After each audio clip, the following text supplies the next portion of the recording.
Hi, I'm Patrick McLennan with more big scoops of next week's top soaps. It's a year since evil Archie had his head stoved in with Queen Victoria's massive bust.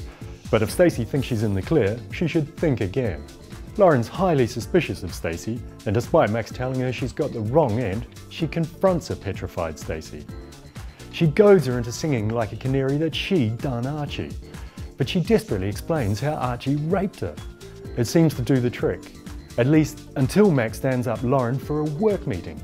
Turns out he actually wants to spend time calming down Stacey.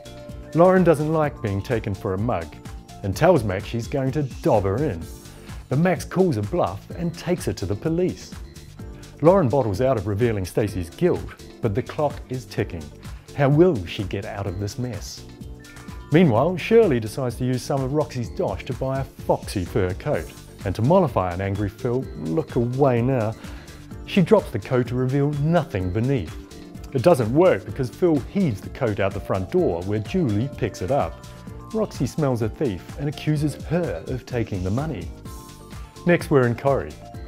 The residents mourn the late Jack Duckworth, but Tyrone is shocked by the reaction from his son Terry when he tells him. We're not surprised though, he always was an unmitigated toe rag.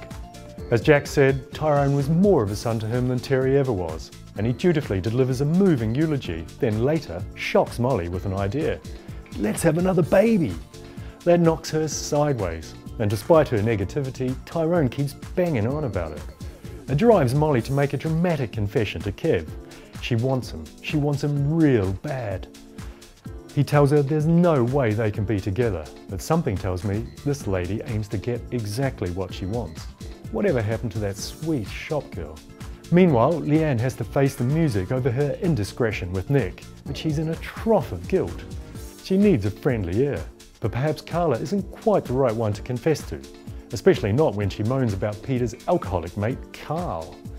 Then Nick ratchets up the tension by telling Leanne he can't stand seeing her with Peter, and later corners her and asks her to deny she wants him. Which way will she turn? And will it free up Peter for Carla? Watch this space. Finally, it's Emmerdale time.